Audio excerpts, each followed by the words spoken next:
மன்னார் மாவட்டத்தில் இரண்டாம் கட்டமாக முன்னெடுக்கப்படவுள்ள காற்றாலை செயற்திட்டம் மற்றும் கனிய மணல் அகழ்வுகளுக்கு எதிராக மன்னார் மாவட்ட செயலகத்தில் இன்று இடம்பெற்ற மாவட்ட ஒருங்கிணைப்பு குழு கூட்டத்தில் பல்வேறு தரப்பினரால் எதிர்ப்புகள் முன்வைக்கப்பட்டன. எனினும் மாவட்ட ஒருங்கிணைப்பு குழுவால் எவ்வித அனுமதியும் வழங்கப்படாமல் முன்னெடுக்கப்படும் நடவடிக்கைகளுக்கு எதிராக மக்களே நடவடிக்கை எடுக்க வேண்டும் என மன்னார் மாவட்ட ஒருங்கிணைப்பு குழுவில் தெரிவிக்கப்பட்டுள்ளது. மன்னார் மாவட்ட ஒருங்கிணைப்பு குழு கூட்டம் மாவட்ட செயலர் கனகேஸ்வரனின் நெறிப்படுத்தலில் அபிவிருத்தி குழுவின் தலைவரான ராஜாங்க அமைச்சர் காதர் மஸ்தான் தலைமையில் இடம்பெற்றது. இந்த கூட்டத்தில் நாடாளுமன்ற உறுப்பினர்களான செல்வம் அடைக்கலநாதன், சார்ல்ஸ் நிர்மலநாதன், கோ திலீபன் ஆகியோர் கலந்து கொண்டிருந்தனர். இதன்போது பல்வேறு விடயங்கள் ஆராயப்பட்டன.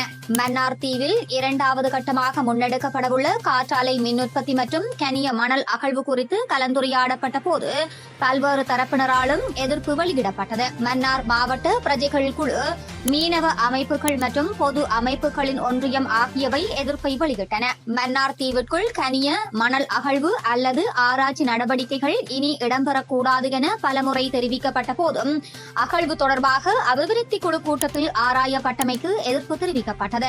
மேலும் கடந்த அபிவிருத்தி குழு கூட்டத்தின் போது காற்றாலை மின் செயற்திட்டம் தொடர்பாக அரசு தலைவர் ரணிலிடம் பேசுவதாக நாடாளுமன்ற உறுப்பினர்கள் தெரிவித்த போதும் இதுவரை எவ்வித முயற்சிகளும் முன்னெடுக்கப்படவில்லை என விசனம் தெரிவிக்கப்பட்டது. மன்னார் தீவில் கனிய மணல் அகழ்வு முன்னெடுக்கப்படக்கூடாது என்பதே அனைவரினதும் கோரிக்கை. எனினும் கனிய மணல் அகழ்வை முன்னெடுக்கும் நிறுவனத்தை அழைத்து கலந்துரையாடியமையை ஏற்றுக்கொள்ள முடியாது என நாடாளுமன்ற உறுப்பினர் சார்ல்ஸ் நிர்மலநாதன் தெரிவித்தார். இந்த விடயத்தை திரும்ப திரும்ப கதைப்பதில் அர்த்தம் இல்லை. அதற்கான அனுமதியை மாவட்ட ஒருங்கிணைப்பு குழு வழங்காத நிலையில் கொழும்பில் அனுமதி வழங்குவதாக இருந்தால் இந்த மன்னார் மாவட்ட ஒருங்கிணைப்பு குழு கூட்டம் எதற்கு? அவ்வாறு கொழும்பில் அனைத்திற்கும் அனுமதி வழங்கினால் இனிமேல் மன்னார் மாவட்ட ஒருங்கிணைப்பு குழு கூட்டத்தை நடத்துவதில் அர்த்தமில்லை எனவும் அவர் குறிப்பிட்டார்.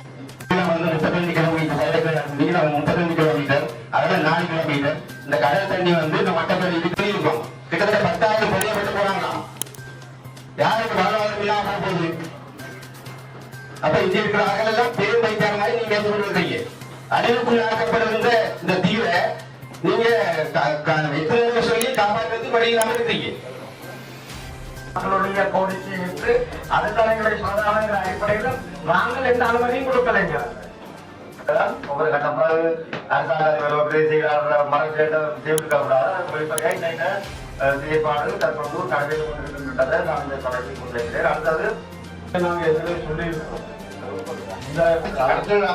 அதனூடாகத்தான் அந்த நீதிய வளங்கள் வளர்ப்பு திட்டங்களுக்காக கேட்டு வெளியிடப்படாத சொல்லப்பட்டிருக்கு. பறவைகள் அதாவது பிரதேச சரணாலயம் என்ற பெயரை நீக்கப்பட்டு அங்க இருக்கிற முழுக்காணியுமே இப்ப 4 ஏக்கர் இருந்தாலும் எதுக்காக அவன் விடுவிக்கப்பட்டிருக்கு. ஏதோ ஒரு நாட்டுக்கு வழங்கப்பட போகுது. ஒன்று நிறைய அபிவிருத்தி செய்ததாக காசு கொடுக்குற இந்தியாவோ சீனாவோ உருவாக்கப்பட்டுதான் இது நடக்க போகுது.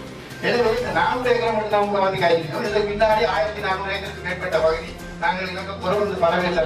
ஆனால் ஊடக தரிசனத்துக்கான காயங்கள்ட 3 ஏக்கர் கொடுக்கறது கூட இந்த கூடுதலாக பேசிட்டோம். அது கூட யாரும் தயாராக இல்லை. அந்த திணைக்களவும் தயாராக இருக்கு. அமைச்சர் அடைக்கலாவும் கூட சுமந்திரம் கூட கதைச்சிட்டு தான் இருக்காங்க. நானும் பார்த்து மீடியால நிறைய கதைக்கிறாங்க. அவங்களோட பகுதி அவங்களோட வாக்காளர் கொண்ட பகுதியில் உள்ள பெரிய காணி இறக்கப்பட போகுது. மீடியா பேசி அல்லது கூட்டங்களை பேசி அந்த அபிவிருத்தி நியாயம் கிடைக்காது. பேச வேண்டிய இடம் பாலிமர் வெளியிட்ட அமைச்சு அந்த அமைச்சினோட ஃபைட் பண்ணோம். அதுக்கு எங்களோட உதவி தேவைதான் நாங்கள் தயாராக இருக்கோம். வெறுமனே இந்த கூட்டங்களை பேசி நாங்கள் தீர்வு நடப்புறோம். பெரிய நிலப்பகுதியை நாங்கள் இழக்க போறோம்.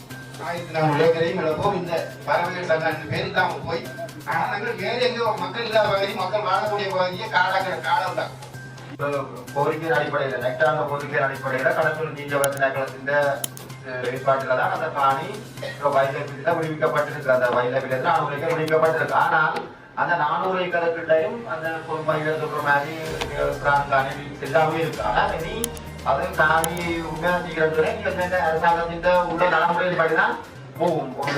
அந்த காணி சுவரிக்கிற 2வது சுவரிக்கிற நடைமுறை சமமாக அந்த காணி உரிமையாளருக்கு நட்டங்கள் கொடுத்து அதன் சமமாக அந்த வீட திட்டங்கள் போகும். அதில் போயிட்டு கூடுதலாக அந்த சட்ட நடைமுறைகளாக தான் போகும். ஆனால் அந்த குறிப்பிட்ட இப்ப தற்போது அந்த நாங்கள் பார்த்த நோட்டிபிகேஷனின் அடிப்படையில் அந்த 400 ஏக்கர் இப்ப விடுவிக்கப்பட்டிருக்கு. இனி அது உள்ள நடைமுறையின் படிதான் ஒன்றரை சுவீகரிப்பு முறையோ அல்லாட்டி ஏதோ ஒரு அடிப்படையில தான் செய்வாங்க. நாங்கள் இதுக்கு எந்த மாதிரி தீர்மானம் எடுக்கிறோம் எல்லாரும் முடிவிக்கபடியால் அது வைலவிலிருந்து முடிக்கப்பட்டிருக்கு. ஆனால் நாங்கள் அதை எந்த மாதிரி செய்ய போறதை சட்ட நடைமுறைகளுக்கு அமைவாக தான் போவோம்.